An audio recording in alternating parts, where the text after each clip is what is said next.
정확하게 얘기하면 이건 아니죠. 네, 매주 금요일에는 여의도 씬으로 여러분들 찾아뵙고 있습니다. 오늘도 어김없이 김용남 전 의원님 그리고 오늘은 특별하게 특검보 추천을 마다하신 분입니다. 네, 김정민 변호사님 모셨습니다. 어서 오십시오. 네, 안녕하세요. 두 분 감사합니다. 네. 자, 특검보를 거절하셨는데 아버님께서 그 얘기하면 안 돼요? 네, 하여간 장래가 촉망되는 두 분을 모시고 저희 프로그램 취재 편의점 잘 나가네요. 훌륭하신 분들 모시고 저희가 프로그램 할 수 있어서 영광입니다. 새 정부가 되니까 자꾸 기대가 생겨가지고 특히 김용남 의원님은 하마평에 여러 군데 돌고 있다는 저는 전혀 모르고 있어요, 정말. 원래 그래요, 인사가. 당사자는 모르는데 주변에서는 막 계속 돌아요. 밭글. 어디든 보내드리는 게 좋을 것 같지 않습니까? 애청자 여러분들께서 빨리 종합해서 보내드리면 좋을 것 같습니다. 자, 본격적인 토크하기 전에 저희가 광고가 있습니다. 그래서 두 가지 광고 소개하고 얘기를 듣도록 하겠습니다. 자, 첫 번째 소개할 광고는 나와요 푸르릉입니다. 누적 판매량 130만 포에 빛나는 SNS 쾌변 직방 다이어트 대란템 나와요 푸르릉 다이어트입니다. 푸르릉은 연세대학교 연세생활건강 전문 연구진들의 독자적인 배합 기술로 442일간의 연구 개발을 통해서 만들어진 제품인데요. 그만큼 효과가 검증되었다 이렇게 말씀드릴 수 있겠습니다. 하루 배변 활동 때문에 어려운 분들 굉장히 많으신데요. 특히 스트레스 많은 우리 직장인들 하루 두 포면 매일 쾌변으로 장을 시원하게 비워내실 수 있으십니다. 편하게 드시는 마시는 타입이기 때문에 높은 흡수율까지 챙겼다라는 말씀 드립니다. 차전자피 식이섬유가 40배 팽창을 해서 장운동을 촉진해서 묵은 숙변까지 깔끔하게 밀어내 준다고 합니다.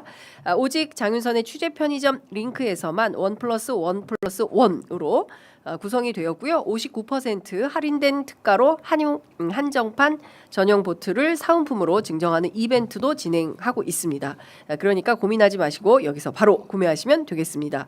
나와요 푸르릉 다이어트는 주문 폭주로 인해서 품절이 매우 잦은 상품이라고 합니다. 따라서 재고가 소진되기 전에 빠르게 주문하시는 걸 추천드립니다. 구매 방법은 유튜브 더보기란에 이벤트가가 적용된 링크를 통해서 구매하시면 됩니다. 연세생활건강 나와요 푸르릉 다이어트로 장비운 평생 습관을 만들어 보시기를 바랍니다. 김 변호사님 장은 건강하신 편이세요? 네. 알겠습니다. 자, 두 번째 광고 소개하도록 하겠습니다. 휴온스 두뇌엔 PS 포스파티딜세린 징코 상품입니다. 일상생활에서 자꾸 깜빡깜빡 하시는 분, 대화 중에 단어가 떠오르지 않아서 답답하신 분 접니다.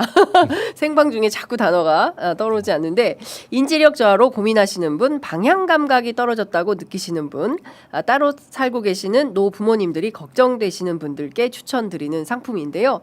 더 이상 고민하지 마시고 이제는 휴온스 두뇌엔 PS 포스파티딜세린 징코가 여러분들의 두뇌 건강을 지켜드립니다. 멍한 하루에서 집중되는 하루로 이젠 똑 부러지는 하루가 시작됩니다. 포스파티딜세린은 우리 뇌 세포막의 핵심 구성 성분으로 알려져 있는데요. 대두 28kg에서 겨우 0.002%만 뽑아낼 수 있는 아주 귀한 원료라고 합니다. 이 포스파티딜세린이 식약처 인증 최대 섭취량이 300mg 고함량으로 담겨 있고요.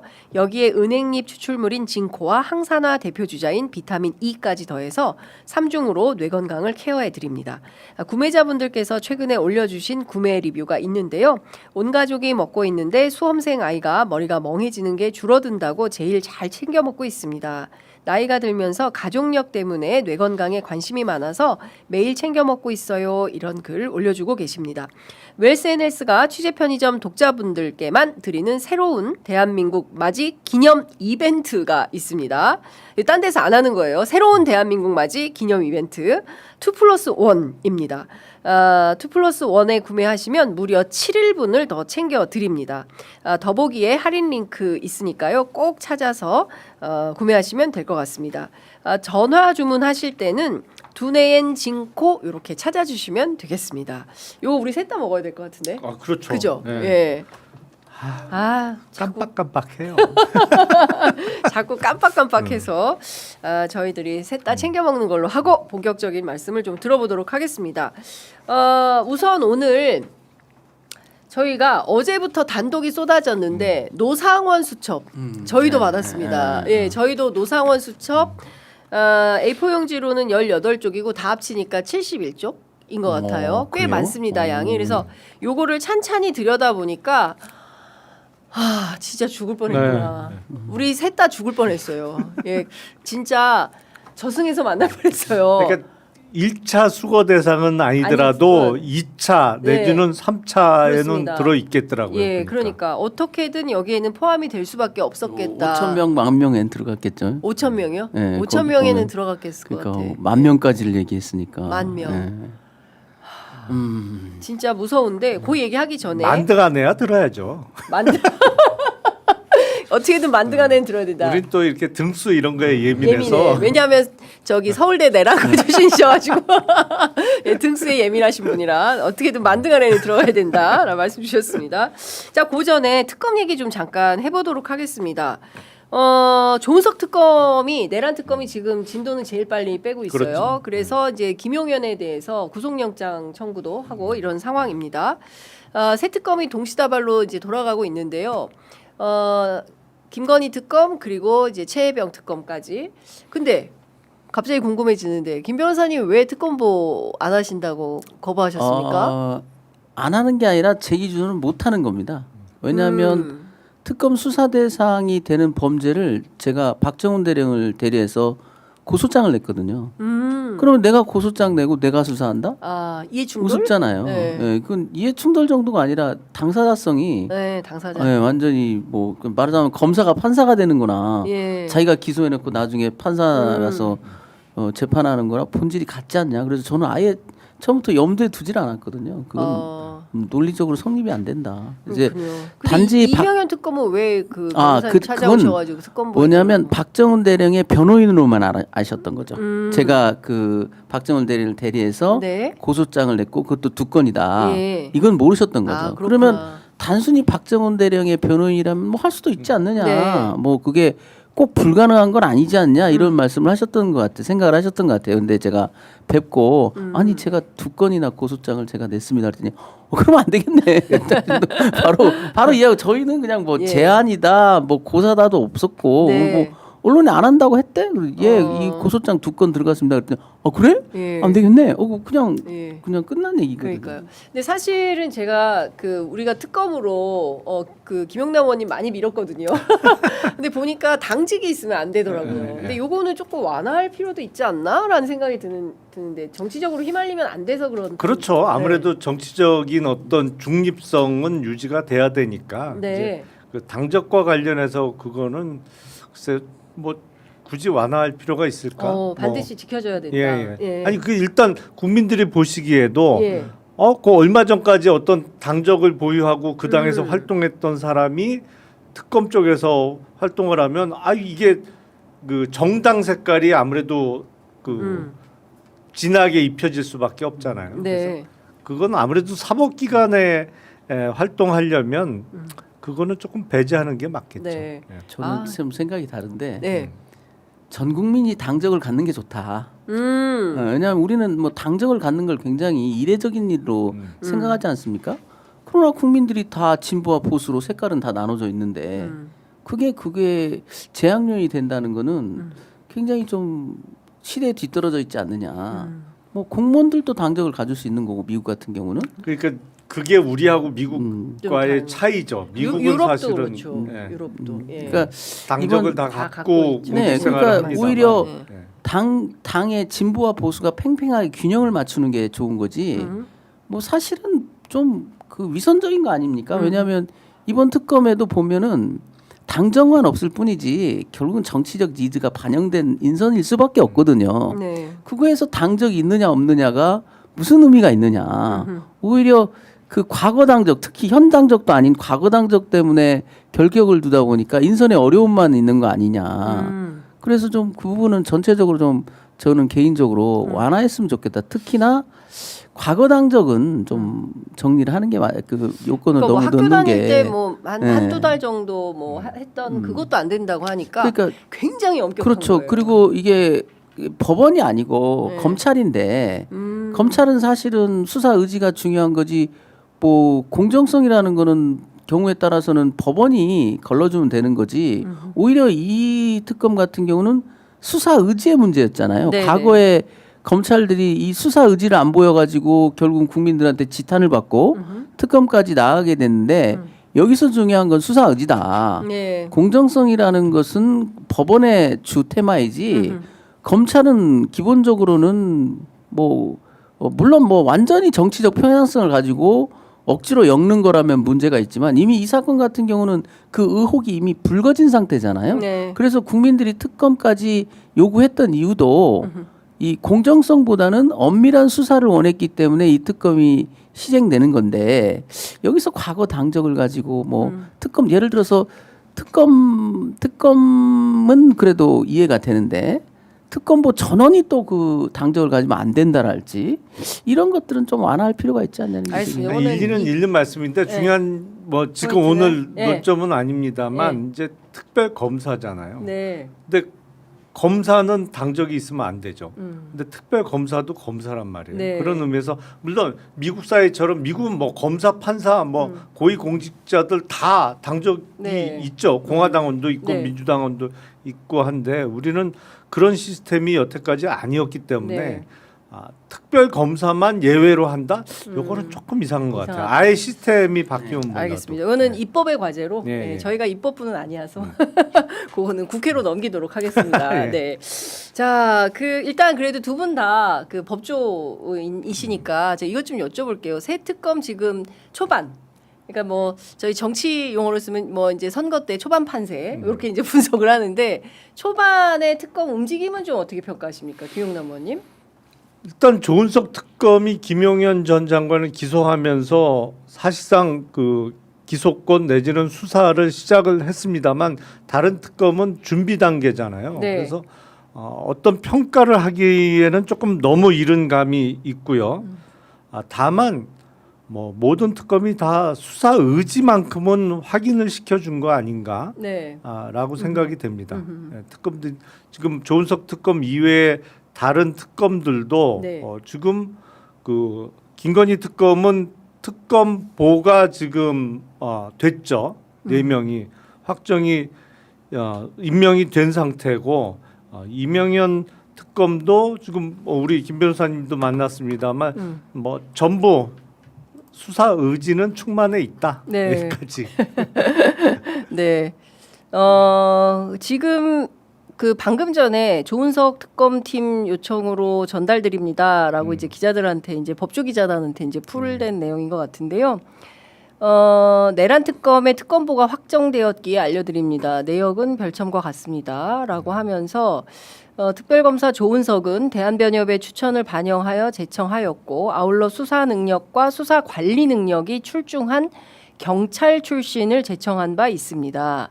특검보들은 자체 논의를 거쳐 향후 공보 업무를 담당할 특검보로 박지영을 결정하였음을 알려드립니다. 이렇게 이제 됐습니다. 어쨌든 내란 특검은 특검보로 다 확정이 된 것 같아요. 그 이명현 특검은 지금 대통령실에 특검보 이제 요청을 해놓은 상태고 어쨌든 진도는 지금 내란 특검이 제일 빠른 것 네. 같습니다. 네. 네. 저는 내란 특검에 대해서 좀 우려가 있었다고 여러 경로에서 이제 얘기를 들었는데 그걸 그냥 한 방에 해소해 주셨죠. 네, 김용현. 그 정광석화처럼 예. 기소해준 어찌 보면 우리가 원했던 네. 이 국민들의 답답함, 미치도록 답답하고 화나는 이걸 그나마 이제 해소해주는 처음 스타트를 걸었는데 네. 굉장히 그 고무적이고 잘하셨다. 특히 저도 이 기록을 보면서 증거인멸 교사가 굉장히 위중한 범죄라고 봤거든요. 네.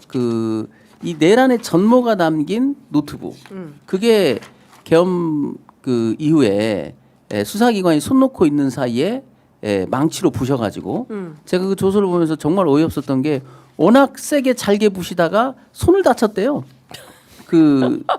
이렇게 말하자면 증거 인멸의 정범이죠. 세상에. 양모 그런 사람들에게 우리가 국록을 주고 있었어요. 그냥 김용현과 친하다는 이유로 예. 아무나 갖다 쓴 겁니다. 자기 예.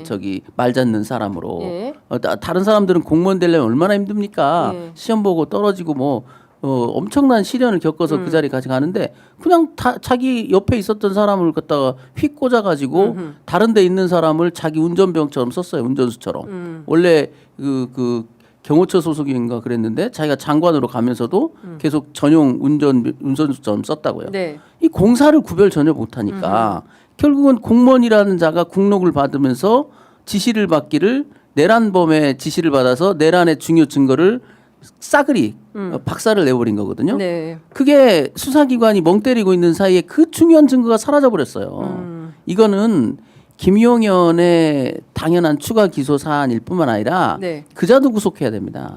매우 중대한 역사에 큰 죄를 지은 범인이에요. 네. 죄인이에요. 예. 왜냐하면 이걸 전말을 밝혀서 다시는 이런 일이 없도록 우리가 역사의 교훈을 삼아야 되는데 중요 증거가 사라지다 보니까 지금 노상원도 입을 닫고 있고 뭐 진술 거부권 행사하고 있거든요. 네. 지금 그 노트북만 확보됐더라면 네. 전말이 다 그 안에 보면 그 정부 각 부처장에게 줬던 각관의 임무를 기재한 네, 그 기획재정부 장관도 그 중에 하나죠. 예. 각관한테 무엇을 지시했는지가 그 파일에 다 들어있을 거라고요. 아. 포고령, 포고문. 네, 그리고 그렇습니다. 그 포고문이나 이런 것들이 어떻게 변경돼 왔는가라는 버전의 그 추이도 다 나올 수가 있고 네. 굉장히 중요한 증거였는데 그것이 사라졌고 거기에 대해서는 검찰과 경찰이 정말 반성해야 됩니다. 아니 내란이라는 중대 범죄를 저질러 가지고 지금 그 운거하고 있는 자가 그 증거를 다 그렇게 중요 증거를 훼손할 때까지 놔두고 있었다는 거거든요. 제가 되게 의심스러운 것은 그 노트북을 부시고 바로 검찰에 걸어 들어갔어요. 이건 내통하지 않고는 그렇게 될 리가 없다. 깨끗하게 치우고 들어갔다고요. 깨끗하게 치고 네. 들어갔다. 근데 또 지금 보면 그 김건희 특검과 관련해서는 김건희 녹음 파일은 또 갑자기 막 나오고, 예. 그러니까 그 없애면 안 되는 자료들은 다 없애버리고 지금 자기들 나도 요 정도는 했다라고 막 내세우고 있어서 좀 구분해서 말씀을 좀 드려야 될 것 같습니다. 어쨌든 지금 내란 특검보는 김형수, 박억수, 박지영, 박태호, 이윤재, 장우성 이렇게 결정되었다고 방금 속보가 나왔습니다. 아 근데 그 박지영 특검보가 경찰 출신이라는 건가요?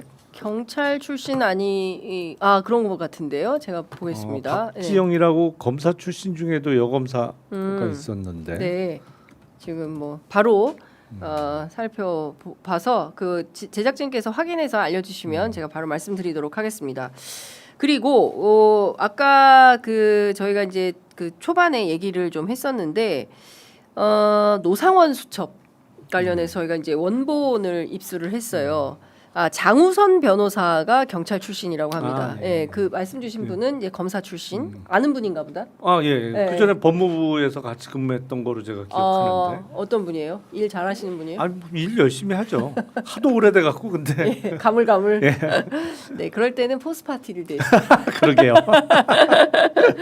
근데 지금 그 저희가 노상원 수첩에 대해서 띄엄띄엄 좀 나오긴 했는데 전문의 이렇게 기자들에게 단독 보도 뭐 어제 MBC 저희 뭐 다 입수를 해서 한 것 같은데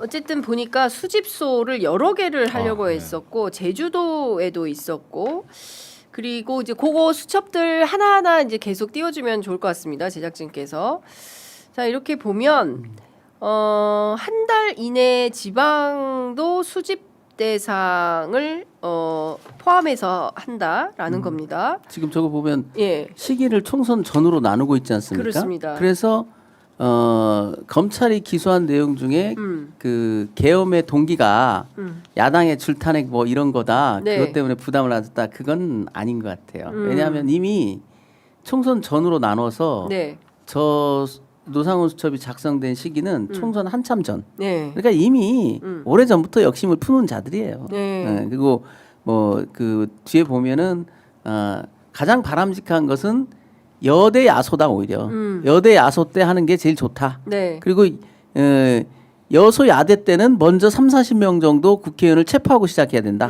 이런 내용도 있다고요. 그러니까요. 그러니까 이게 상당히 위중한 자료죠.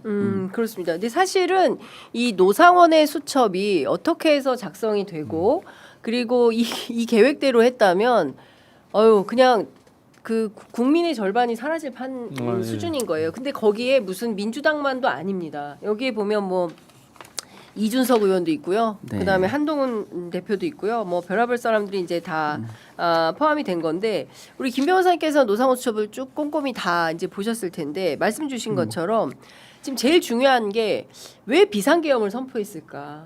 왜 내란을 했을까? 명태균 때문일까? 아니면 지극히 개인적인 가정사라고 하는데 뭐 딴 게 있었을까? 아니면 처음부터 뭐 김건희 통일 대통령 얘기하면서 영구 계획을 획책했었나? 영구 집권 계획. 예, 이 영구 집권 계획을 꿈꿨나? 뭐 이제 이런 생각들이 드는데 의원님께서는 전반적으로 노상원 수첩 보면서 어떤 계획하에 이 수첩이 작성되었을 거라고 보십니까? 그러니까 일단 시기적으로는 말씀하신 대로 적어도 2024년 4월 총선 이전부터 준비를 한 거예요. 네. 그것도 한참 전인 것 같아요. 네. 왜냐하면 총선 판세가 드러나기 전에 작성된 내용으로 네. 보이거든요. 예, 예.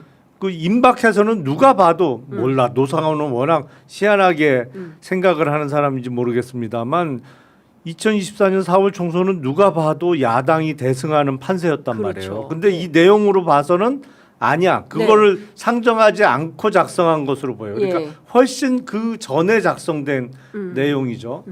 근데 보니까 윤석열 당시 대통령이 집권했던 상황은 사실은 이미 그때 여소야대로 출발한 상황이었잖아요. 네. 2022년 이제 5월 10일 날 취임할 때 이미 여당 의석이 얼마 안 된 상황이었단 말이에요. 그러니까 집권한 이후에 뭐가 자기 마음대로 막 하고 싶은데 안 돼. 왜냐면 국회에서 막히니까. 네네네. 마음대로 할 수가 없죠.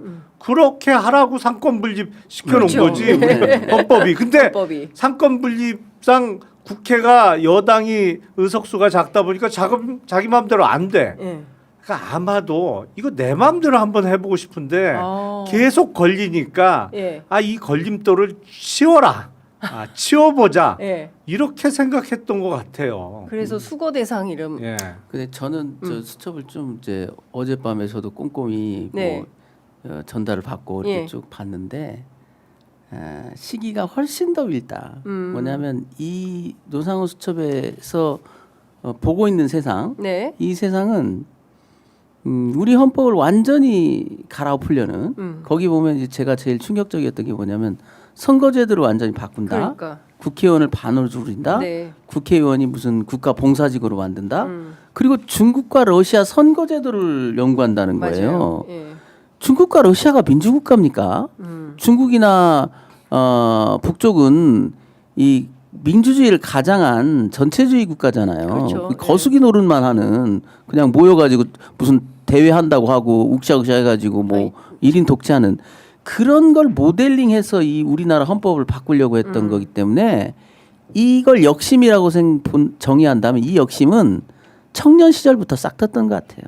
이자들의 이 역심은 네. 이 우리나라가 돌아가는 꼬라지가 너무 마음에 안 마음에 안 들었던 들어. 거예요. 거기 보면은 수거 대상에 민자라는 건 다 들어가 있습니다. 민변, 그다음 민노총, 뭐 심지어 정의구현사재단은 이름도 틀려요. 네. 뭐 정의구현사재단을 모르는 거예요. 예. 얼마나 이름 무슨- 틀린 거 예, 많아요. 예. 정청래를 정청래라고 써서. 그러니까 이게 어떻게 보면 바른 말을 하는 싫은 말을 하는 사람들에 대한 뼛속 깊숙한 그 분노. 저것들은 그냥 쓸어버려야 돼. 아하. 이런 생각이 오래 전부터 이렇게 예. 잉태된 거지. 네. 뭐 대통령이 된 다음에 그래서 해보니까 자꾸 국회에서 걸려.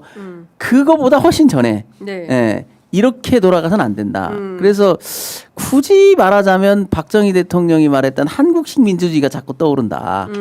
왜 미국식 민주주의만 민주주의냐? 한국식 민주주의를 하자. 그때 그런 논의가 유신헌법이 그런 철학적 배경에서 이렇게 나온 거거든요. 갑자기 중국 특색 사회주의가 생각이 그러니까 저는 그게 놀랍다는 거예요. 네. 중국과 러시아 선거제도를 연구해서 어디다 쓸 건데요? 그러니까. 우리 헌법을 완전히 뜯어 고치겠다는 얘기죠. 네.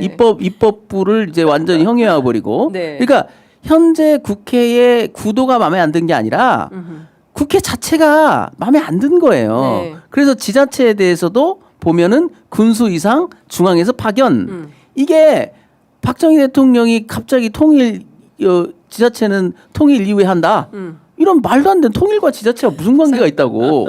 그런 그렇죠. 어떤 민주주의에 대한 뼛속 깊숙한 불신, 특히 이런 미국식 대의민주주의 네. 선거제도를 통해서 대표를 뽑는 여기에 대해서 깊은 불신을 갖고 있는 것 같아요. 네. 그러니까 삼선 개헌 문제가 나오고 후계자 구도가 나오고 왜냐하면 중국식 선거제도라는 것은 네. 1인 독재로 가겠다는 겁니다. 그게. 예. 그래서 이것은 1인 독재를 꿈꾼 자의 망상을 그대로 담고 있는 거고요. 네. 그리고 이 노상원 수첩은 총선 전에 만들어진 거기 때문에 네.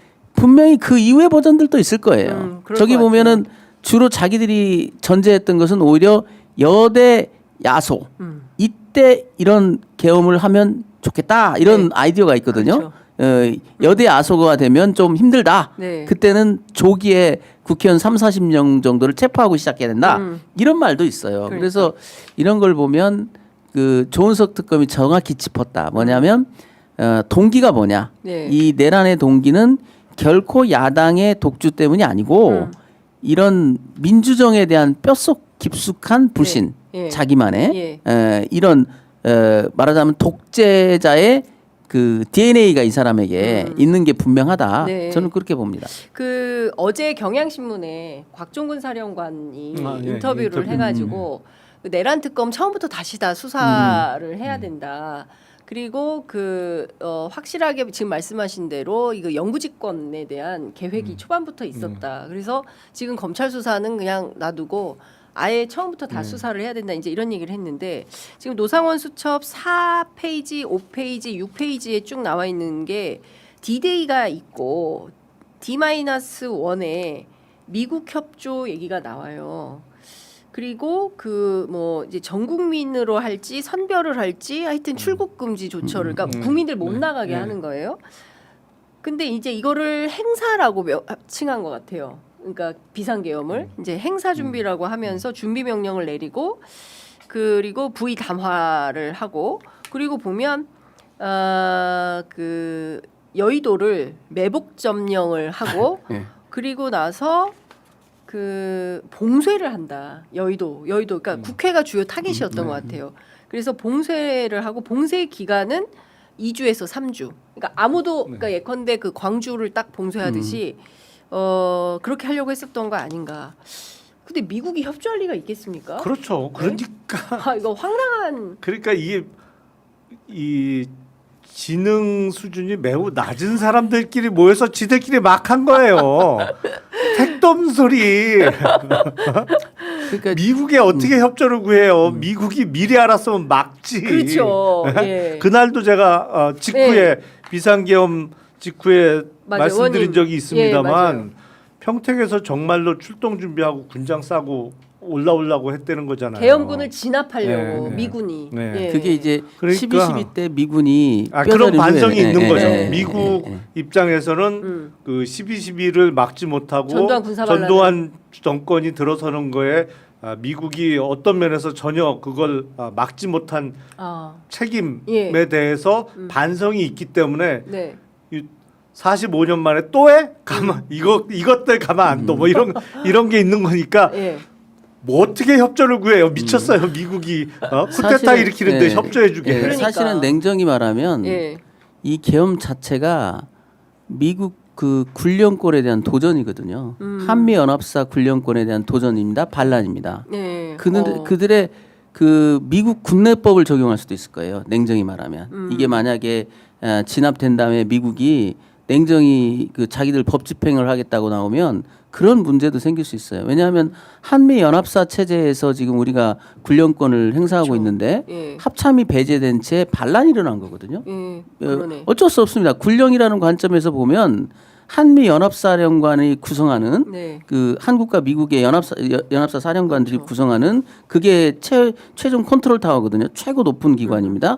그 명을 어기면 다 군령 위반인 거예요. 예. 지금 그 명을 어긴 정도가 아니라 그 명령 체계를 그냥 떼서 날려버렸잖아요. 예. 이건 미국 입장에서도 묵과할 수 없는 매우 위중한 그 반란 행위죠. 아니, 그러니까 그 시청자분들의 이해를 위해서 제가 조금 더 예, 설명을 설명을 해주시면. 드리면 네. 우리나라 헌법상 비상계엄은 전시, 사변 또는 이에 준하는 국가 비상 사태에만 선포할 수 있습니다. 네. 그렇게 되면 사실은 비상계엄 선포에는 자동적으로 이게 정말 전쟁 났을 때 선포하는 게 비상계엄이잖아요. 네. 그러면 당연히 군사적 그 단계가 격상되죠. 근데 우리는 우리 군의 평시작전권은 우리 합참에 있습니다만 전시작전권은 한미연합사에 있는 거죠. 네. 그렇기 때문에 사실은 비상계엄이 선포되면 그 정도 상황이라면 전시작전권이 있는 한미연합사에서 부대 이동이나 이거를 지휘할 수 있는 거예요. 그러니까 사실은 앞뒤가 안 맞은 상황이 된 거죠. 왜냐하면 사유가 전혀 없는데 비상계엄을 선포하다 보니까 데프콘이나 이런 거는 안 올라갔어요. 그러니까 사실은 그게 당연히 연동이 돼야 되는 거고 전시에는 작전권이 한미연합사에 있는데 한미연합사와는 일절 상의도 없이 모르게 부대 이동을 막 시켰으니까 네. 이거는 전시작전권을 갖고 있는 미국의 작전권을 침해했다고도 볼 수 있는 건데 네. 이게 워낙 어이가 없는 비상계엄이라 네. 데프콘하고 비상계엄하고 하나도 맞지도 않았어요. 맞아요. 그러니까. 예. 그리고 8쪽에 보면 이제 북한 접촉 얘기가 나오지 네, 않습니까? 예, 예. 그리고 실제로 연평도에 수집소를 설치를 하고 제주도로 가고 그래서 가스 폭파, 침몰, 격침, 난사, 헬기 투입을 하는데 용역 업체가 동원이 된다? 그러니까 이게 무슨 저기도 중국 용역 업체를 자꾸 언급하고 있거든요. 중국? 네, 중국 용역 업체를 끌어들인다. 예. 그러니까 도대체 무슨 상상을 해서 저런 말들이 나오나. 더군다나 저 문건을 작성한 사람은 노상원이라는 정보사령관이란 말이죠. 그렇습니다. 그런 대북 공작 작업의 핵심 정보를 다 가지고 있는 사람이 저런 얘기를 하고 있으니까 네. 저게 그냥 망상이라고만 볼 수 있느냐. 연평도로 이동시켜서 용역회사를 부른다. 우리 군이 하면 증거가 남는다. 네. 중국 용역을 써야 된다. 뭐 이런 얘기들이 그리고 난사 뭐 폭파 이런 말들이 너무 자주 나오고 있고요. 시한폭탄 가방에 시한폭탄을 넣는 것 같아요. 그런 얘기들도 있기 때문에 네. 야 이게 도대체 저도 어제 보면서도 예. 이게 진짜 예. 원본인가? 예. 이게 원본일까? 예. 원본이 아닌 이제 한글 예. 파일만 보니까 이게 원본에 진짜 이렇게 써 있을까? 궁금해질 정도예요. 지금 일단 12쪽 한번 올려주시면 거기 그러니까 이게 뭐냐면 8쪽까지는 행사 전이에요. 네. 행사 전에 조치할 것들이고 9쪽부터는 행사 이후거든요. 그래서 뭐 국회 개혁 앞서 말씀하신 대로 헌법 개정을 해서 재선에서 삼선 할 수 있도록 대통령 선거제도를 바꾸고 뭐 국가안전관리법을 제정해서 좌파들을 척결하고 뭐 등등이 있고 12쪽을 보시면 여기 이제 그런 내용이 나와요. 수거팀 조치 후 수사가 있을 것이다. 용역업체와 외국, 중국 용역업체 아군을 사용 시는 수사를 피하기 피하기 어렵다. 어렵다. 예. 북에서 조치한다.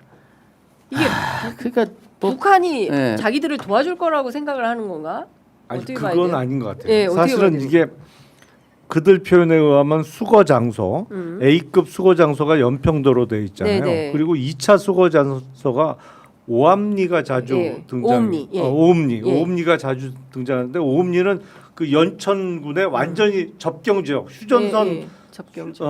휴전선에 붙어 있는 지역이잖아요. 예, 예. 근데 이게 왜 수거 장소를 저렇게 이동 거리가 먼 연평도나 오음리 이 휴전선 쪽에 잡았을까를 생각해 보면 네. 그래서 중국 용역 얘기를 하는 것 같아요. 예. 그러니까 이른바 제거를 한단 말이죠. 뭐 다 죽인다는 얘기인데 쉽게 예, 얘기하면 예. 다 죽이는데 이거를 북한에서 납치해서 북으로 끌고 가려고 하다가 뭐 저항을 했던 뭐 이동이 용이치 않아서 다 죽이는 시나리오를 짰던 거 아닌가. 네, 네. 그래서 수거 장소를 완전히 접경 지역으로 잡아놓고 그 주변에서 용역 업체가 북한군의 역할극을 하는 거죠. 네. 그래서 나중에 수사를 해보면 이게 북한군이 뭐 간첩이 침투해서 납치해서 데리고 가다가 아니면 이들이 그 수거 대상 중에 상당수는 이제 종북 성향을 갖고 있어서 자진월북하려고 하다가 여의치 않아서 죽은 거로 시나리오를 짰던 거 아닌가 싶어요. 맞아요. 거기 보면 의원님 말씀이 좀 일리가 있는 게 납포 직전 격침시킨다는 말이 있습니다. 북쪽에 노출을 시켜가지고 이렇게 보낸 다음에 이게 이제 북쪽에서 뭐가 오면 그쪽도 대응을 할 거 아닙니까? 그러니까 넘어가는 것처럼 그 시나리오를 만들어서 그 전에 격침시켜 버린다. 이런 그러니까 이게 어떻게 보면 우리 남북 그 분단이라는 참 이게 우리한테 너무나 아픈 역사요, 현실이요, 그 장애요, 그렇잖아요. 극복해야 될 문제인데 이들은 이런 것조차도 자기 정권 유지를 위해서 이용해 먹는데 혈안이 돼 있는 거죠. 이런 그 분단 현실을 가지고 네. 자기들 정치적 욕구를 해소하는 아주 좋은 방만으로 결국은 내국인을 이용해서 살상을 하게 되면 증거가 남고 수사를 받으니까 그 북쪽을 이용한다. 혹은 중국 용역을 써서 북쪽에 행세를 하게 만들어 가지고 그러니까 정말 천인공노할 일이고 이게 밝혀진다면 이들은 중형을 해야 된다. 저는 개인적으로는 사형까지는 너무하지 않냐라는 생각을 했었는데요. 네. 이게 사실이라면 사형해야 될 것 같아요. 네, 진짜로. 이건 네. 너무 심했지 않느냐. 그리고 오음리가 연천이 아니고 화천이네요. 화천. 네. 그 저 13쪽에 보면 북한 그러니까 북의 침투로 인한 일제 처리 방법. 이제 그게 지금 말씀 주신 이제 그런 내용이고 그럼 북한하고 어떻게 접촉할 거냐? 비공식적인 방법이 있고 무엇을 내줄 것인가? 뭐 이런 얘기가 또 있어요. 그러니까 북한하고 협상을 하겠다는 건데 근데 이 발상 자체가 너무 끔찍한 건데 그 연평도 행사 후 그러니까 연평도에서 다 처리를 한다는 얘기죠. 추가 후 행사 후 추가 같은 방법은 어렵다라고 하면서 나머지는 또 어떻게 수거할 거냐 이런 얘기를 하면서 이제 앞서 말씀 주신 5천에서 10,000명 정도를 민간 선박 3대에서 5대로 나눠 가지고 용역 외부 용역 업체를 미리 어뢰를 공격한다. 그리고 아니면 NLL 인근에서 북한의 공격을 유도하거나 뭐 이렇게 되어 있어요. 그러니까 북한을 이 어떤 이 작전에 활용하겠다라는 판단과 입장은 노상원 수첩에서 아주 명징해 보입니다. 네. 그러니까 요거는 그 후속 작업으로 정리를 해놓은 것 같아요. 그러니까 네. 1차는 그 자작극으로 사실은 자작극으로 처리하고 네. 그리고 대량의 그 대규모 인원을 처리할 때는 예. 뭐 북의 협조를 받아서 그 북에서 어뢰로 공격하거나 뭐 이런 식으로 시나리오를 짠 것 같은데 네. 이게 지금 특검의 수사 범위에 외환 유치죄 부분이 들어 있잖아요. 네. 그러니까 요런 게 이제 외환 유치죄 부분이 될 수 있는 것이거든요. 그러니까 북으로 하여금 공격하도록 유도하는 건데 요게 법리적으로 조금 문제가 있을 수 있습니다. 외환 유치죄는 이제 적국이라는 개념이 들어 있는데 네. 거기서 북한을 적국으로 볼 수 있느냐? 근데 이게 이번에 새로운 판례가 나올 가능성이 제가 높아 보이는데 네. 그 동안에 우리 판례는 북한은 적국이 아니고 우리의 미수복 지역으로서 이제 괴뢰 집단이다. 뭐 이런 네. 판례가 있었고 그래서 이제 북한 자체를 국가로 안 보는 판례가 그 동안 있었고. 더군다나 적국은 아니다. 왜냐하면 우리 영토인데 미수복된 지역이기 때문에. 네네네. 그래서 외환 유치죄 부분이 나왔을 때 이게 법리상 조금 어려움이 있을 것 같다라고 했는데 네. 만약에 북한을 적국으로 볼 수 있다면 네. 이게 다 외환 유치죄에 바로 해당될 수 있거든요. 왜냐하면 외국의 예. 적대적인 국가의 공격을 유도한 거잖아요. 이 내용에 의하면. 예. 그래서 이번에 대법원 판례나 네. 뭐 이런 게 바뀔까? 뭐 예. 바뀔 가능성도 있어 보여. 왜냐하면 사실상 적대적인 상태인 건 맞잖아요. 그렇죠. 근데 이제 그걸 적국으로 보느냐? 아직까지는 야 북한 이거 같은 나라지. 우리가 미수복했을 뿐이지 뭐 이런 게 있었는데. 네. 이게 제대로 외환 유치죄와 관련해서 법조인의 한 사람으로서는 흥미로운 부분이 될 수 있을 것 같아요. 자, 이 와중에 지금 저희가 노상원 수첩을 분석하는 와중에 코스피 드디어 지수가 찍었나요? 네, 찍었습니다. 3천 돌파했습니다. 박수. 예. 계속 요 깔딱고개처럼 3년 5개월 만에 코스피 지수 3천 돌파. 야, 정권이 바뀌니까 주식 시장이 달라지네. 이게 참 예. 효능감 최고입니다. 그러니까 효능 어떤 분 뭐 무슨 빚 갚아줬다 막 이런 얘기 듣고 그러던데. 예. 저기 뭐야 그 계엄 선포 직후에 네. 경제부처 장관들이 진짜 완전히 패닉에 빠진 이유가 네. 다 떠나서 우리가 국제 경제 속의 일원으로 활동하고 있는 이 나라에서 이 예. 계엄을 했을 때 이게 도대체 가능한 거냐? 경제를 하는 분들은 도대체 이해를 할 수가 없는 거죠. 이걸 어떻게 하라는 거냐 이걸. 그런 생각이 벌써 이제 정권이 바뀌니까 경제 지표로 나타나지 않습니까? 네. 참 고무적인 일이고 앞으로 계속 이렇게 난관 없이 이 나라가 경제적으로도 회복하고 잘 됐으면 좋겠습니다. 그러니까. 이게 이란 이스라엘 그 사태만 아니었으면 예. 진작 찍었을 거고.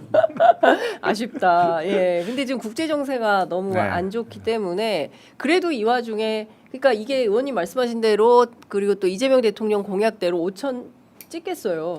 그건 이제 개혁 작업이 순조롭게 진행되면 예. 제가 장담하건대 경제 상황과 상관없이 무조건 5천 찍어요. 근데 오. 이제 그게 조금 걱정이 되는 게 개혁 작업이 순조롭게 진행이 될 거냐.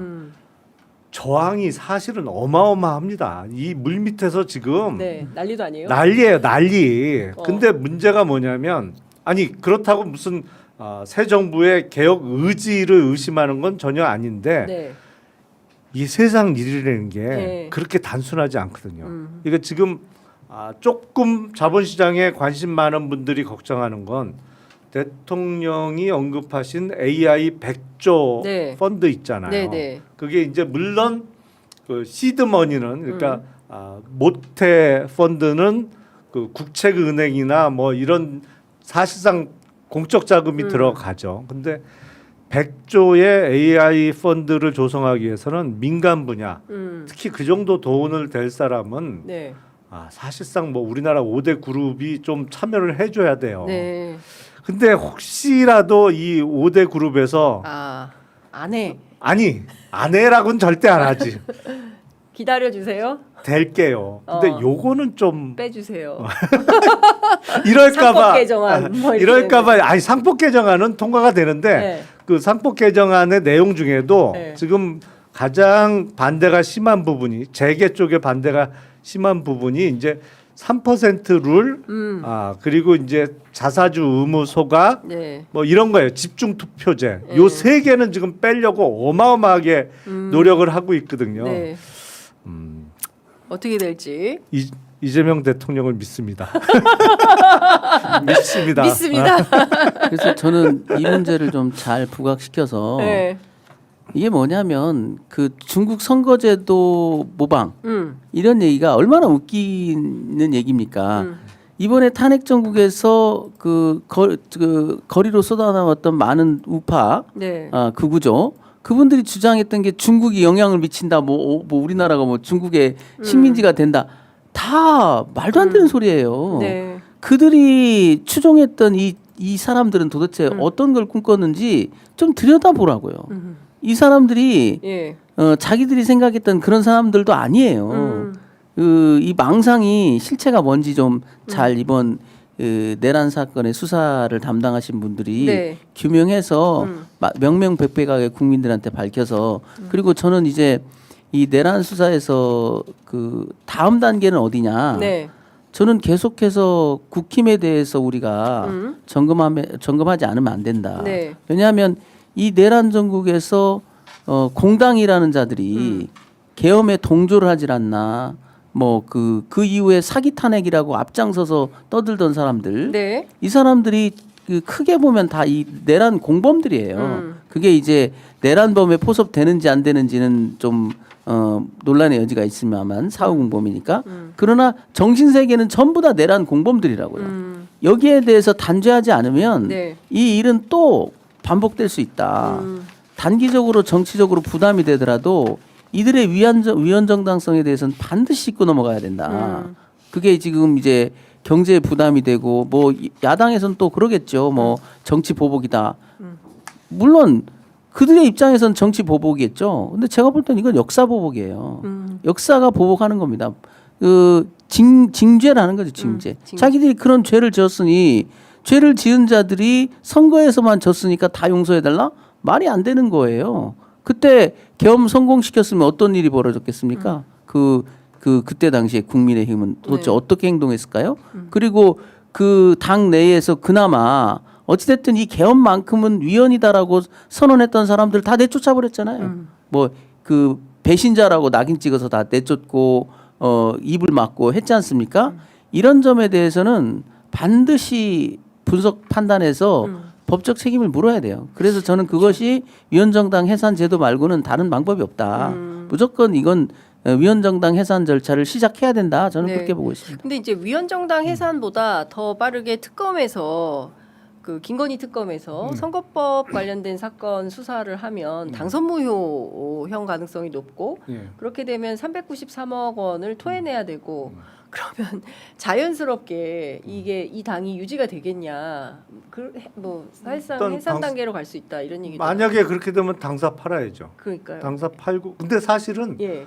돈이 꽤 있어요. 국민의힘에. 예. 어. 아니, 왜냐하면 네. 지방에 이제 시도당 자체 당사를 갖고 있는 게 꽤 많거든요. 아. 근데 워낙 이게 옛날에 사놓은 당사 부지 건물이라 예. 그동안 부동산 가격이 많이 올라서 이게 주로 이제 민정당 때 많이 마련을 했던 거거든요. 민정당 때. 예, 예. 그게 시도당 당사를 시도당사. 지방에 예. 그래서 많아요. 예. 돈이 많구나. 돈 때문에 뭐 한 망할 리는 400억 없다. 물어줘야 돼서 당이 뭐 파산하고 해산해야 될 상황은 아니에요. 아니다. 그건 아니에요. 그렇군요. 야 민정당 얘기 들으니까 진짜 오래됐다.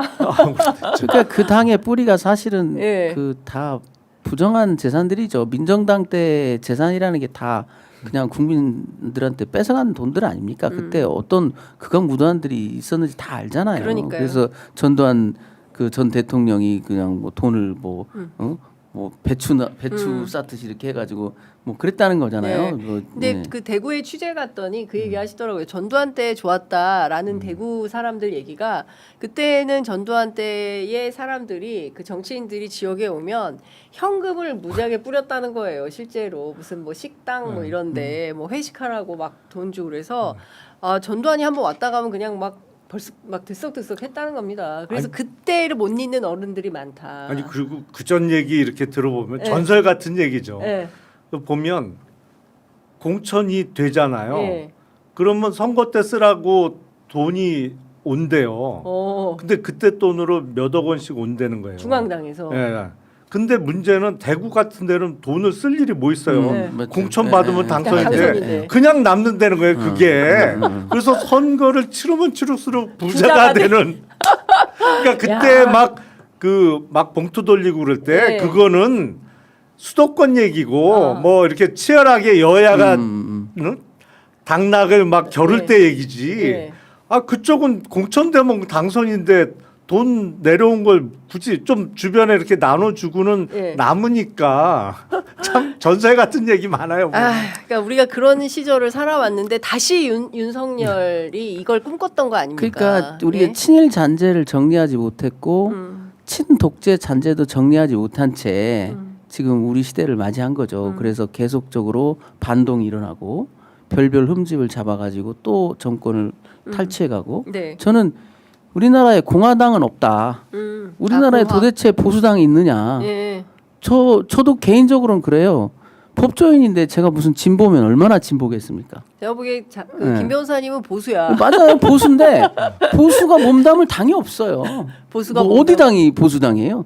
다 그 뭐 잔당들만 있는 거지. 예. 그 뭐 유신 잔당이 사라지더니 이제 전두환 잔당들만 지금 들썩거리는 거지.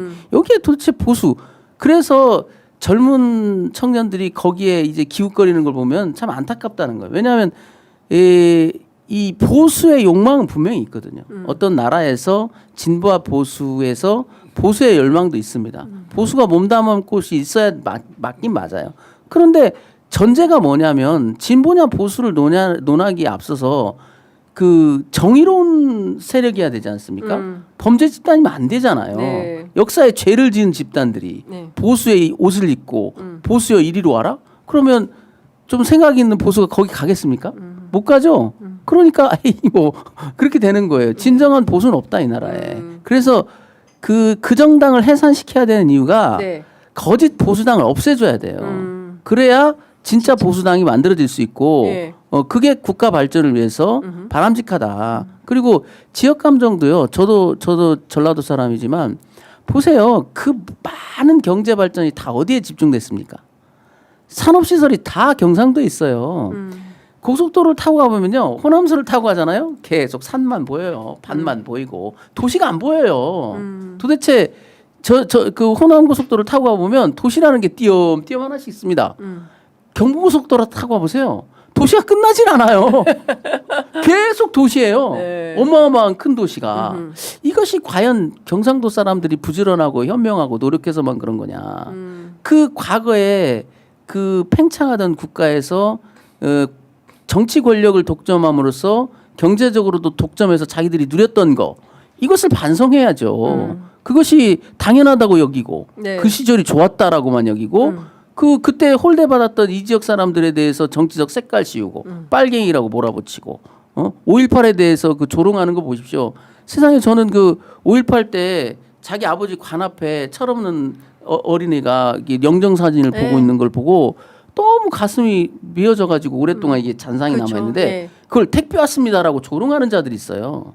난 그걸 보고 전 인간이 아니다. 이건 그러니까. 그 인간의 기본 그 마인드를 버린 거예요. 그건 범죄입니다, 범죄. 그러니까 그 지금 그 말씀은 사실은 지역적인 문제는 아닌 것 같고 일부 뭐랄까요 아주 편향되고 잘못된 사고로 인해서 없는 얘기를 자꾸 만들어내고 이런 사람들이 분명히 있죠. 근데 제가 보기엔 소수예요. 거기는 소수인데 그 우리나라 정당이 영호남의 각자 지역적 기반을 두고 이렇게 수십 년씩 하다 보니까 이번 대선에서도 관성적으로 내지는 뭐 민주당이 싫어서 난 저 사람이 싫어서라는 이유로 이렇게 투표를 하다 보니까 내란 직후에 벌어진 대선에서도 김문수 후보가 41% 조금 넘게 득표를 했는데 이재명 대통령이 그 지지율이 계속 올라갈 거다. 아마 퇴임할 때는 뭐 계속 더 올라갈 거라고 보는데 지금 그 기반이 만들어지고 있어요. 분위기 자체가 제 주변에 있는 이른바 보수 내지는 민주당에 대해서 그 반감이 크셨던 분들도 이게 사석에서 얘기를 해보면 이재명이 잘하는 것 같은데 네. 왜 저러지? 막 이런 얘기를 해요. 저는 좀 왜 저러지? 그러니까 이게 지금 네. 바뀌고 있어요. 지금 흐름이. 네. 저는 개인적으로 좀 생각이 다른데요. 저는 충격을 받았던 게 이번에 41%가 나온 거에 사실 좀 충격을 받았어요. 그걸 보면서 이건 안 된다. 과거에 우리가 정치적인 투표를 통해서 네. 나아지길 바랬던 것이고요. 또 과거의 독재 세력과 경상도 그 시민들을 분리해서 다뤄왔어요. 네. 그것이 오랫동안에 우리가 민주 세력이 진보 세력이 취해왔던 스탠스였습니다. 근데 그걸 해서 나아진 게 뭐가 있느냐? 지금 물론 집권 초기에 굉장히 좋은 미래가 보이고 하지만 노무현 대통령 때는 안 그랬습니까? 문재인 하여튼 대통령 때는 안 그랬습니까? 그러니까. 그래서 저는 정치적 이해득실을 따지기에 앞서서 네. 어려운 문제일수록 원론적으로 접근해야 원칙적으로 된다. 접근해야 된다. 우리가 국민의힘이라는 이 반헌법적 반민주적 정당을 용인한 시제가 지금 몇 년째입니까? 몇십 년째입니까? 이거 끝내야 이름을 된다. 바꿔놓고 예. 사실 말해서 그 쿠데타를 했던 정당이 그게 민주정당입니까? 그 이후에 그걸 그대로 이어받아서 또 이름 바꾸고 그래 왔지 않습니까? 그 정당의 뿌리가 어디예요? 전두환 정당이에요. 냉정히 말하면 민정당. 예. 그 재산 그대로 지금 이어받아 가지고 상속 아닌 상속 받아 가지고 지금 저기 청사하고 다 그런 겁니다. 저 도당 네. 건물 다 그런 거예요. 냉정히 따지면. 그렇죠. 그런 문제를 정면으로 한 번도 직시하지 않았다고요. 예. 이번에는 확실히 지시를 해야 된다. 이들을 위헌정당으로 해산시켜야 된다고 저는 봅니다. 알겠습니다. 위헌정당으로 해산시켜야 된다라는 김정민 변호사님이 앞으로 해산 운동을 하실 것 같습니다. 해산 운동에 어깨띠를 메고 적극적으로 나서는 걸로 알도록 하겠습니다. 자, 이제 11시 2분이어서 마무리를 해야 되는데요. 어쨌든 내란 특검, 김건희 특검, 최상병 특검 있는데 우리가 막 그 노상원 수첩 오늘 뭐 적극적으로 좀 저희가 다뤄봤고요. 사실 지금 김건희 씨가 입원 중이기 때문에 이제 특검 조사에 어떤 방식으로 응할 거냐 이거 굉장히 궁금한 그리고 이제 관전 포인트가 되는데 결국 윤석열도 어제 체포영장에 불응했기 때문에 두 사람이 동시 구속되는 상황으로 갈 수밖에 없는 거 아니냐. 네. 다음 주 어떻게 예상하십니까?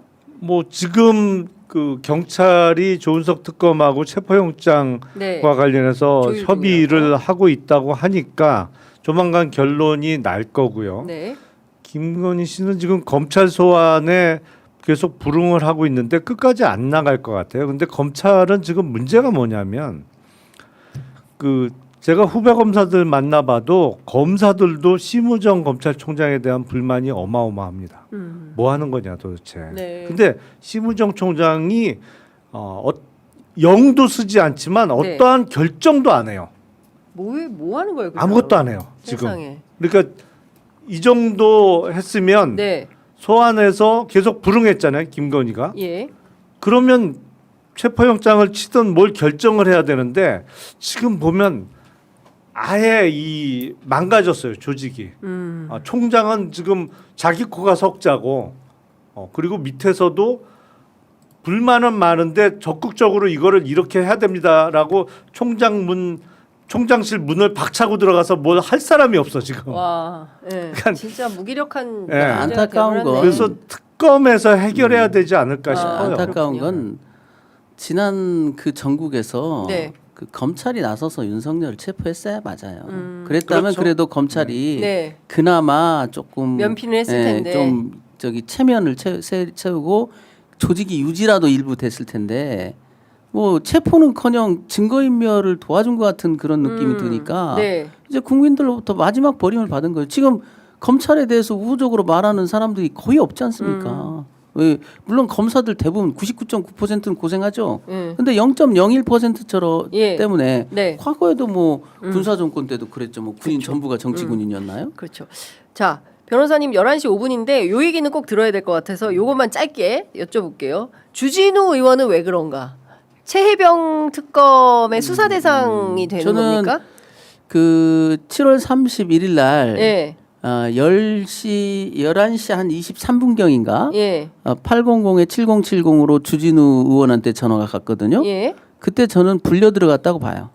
아, 그 대통령 경로 직전에 예. 대통령이 윤석열이 이종섭한테 전화하기 직전에 예. 먼저 그 조태영이 불려 들어간 것 같고요. 따라서 주진우도 불려 들어간 것 같아요. 왜냐하면 전화가 그때 있습니다. 예. 800-7070으로 주진우 통화가 안 의원한테 되니. 전했고요.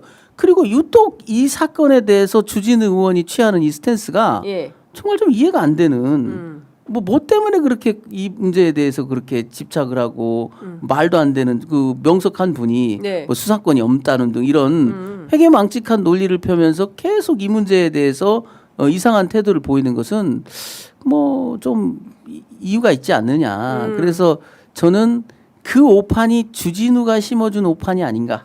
수사권이 없으니 누구누구를 혐의자로 특정하지 말라는 그 오판이 아, 주진우 의원이 심어준 건 아닐까? 예. 그런 의문이 좀 들어요. 의문이 든다. 그 다음에 이제 실무적인 집행은 예. 이시원 당지 뭐 공직기강 비서관인지 네. 그분이 했지 않느냐. 어. 그래서 역시나 제가 처음에 주진우 의원을 제일 의심했거든요. 예. 이 사건 핵심이. 근데 예. 나중에 이시원만 나오고 주진우 의원이 안 나오길래 잘못 짚었나? 네. 그 특수통은 맞춘 것 같은데 네. 청와대 아니 용산에 가 있는 검찰 출신 특수통은 맞춘 것 같은데 네. 이시원이었는데 이제 네. 주진우로 착각하게 됐나 이랬는데 결국은 주진우 의원 쪽에 좀 더 가능성이 높지 않느냐. 수사받을 수 있다. 아니 당연히 수사는 받겠죠. 예, 왜냐하면 특검에 의해서. 그때 무엇을 했는지는 당연히 규명해야죠. 전화가 있으니까. 전화가 그리고 있으니까. 그 이후에 예. 법조인의 상식에 반하는 수사권 없어서 어쩌고 저쩌고 하는 말을 예. 왜 동조했는지 그런 것들을 쭉 조사해 볼 필요가 이 있지 않느냐. 수사권 없다는 얘기는 이제 박정원 대령이 네. 국방부 그 수사단장을 했는데 수사권이 없다. 박정원 대령이 수사권도 없으면서 이 저 최혜병 사건을 수사했다. 뭐 그 논란이 있냐 없냐 논란이 있었는데 그 말씀을 좀 하신 겁니다. 아이고 그 오늘 하여튼 오늘도 뜨겁게 두 분 모시고 말씀을 잘 들어봤고요. 아마도 이제 다음 주에 또 뵈야 될 것 같은데 예, 오늘은 여기서 마무리를 취재 하겠습니다. 편의점을 끝내는 이 시점에도 네. 3천 위에서 놀고 있습니다. 코스피는 코스피 만세 드디어 만세. 3천 넘었다. 네 빨리 그 김용남 의원님 따라서 주식시장으로 들어가야 됩니다. 5천 가자. 5천 가자. 자, 그리고 저희 취재 편의점에서 이제 매주 금요일마다 오전 11시부터 좀 늦었는데요. 참여연대 민변하고 공동 기획으로 내란 재판 직관 1열 두 분이 내란 재판 다녀온 두 분이 있습니다. 그래서 직접 방청기를 들어보는 어디서도 들을 수 없는 얘기입니다. 취재 편의점에서만 들을 수 있기 때문에 잠시 광고 보시고 금요일 특별판 함께 하시겠습니다. 잠시만요. 두 분 말씀은 잘 들었습니다. 고맙습니다. 네, 네, 감사합니다. 고맙습니다.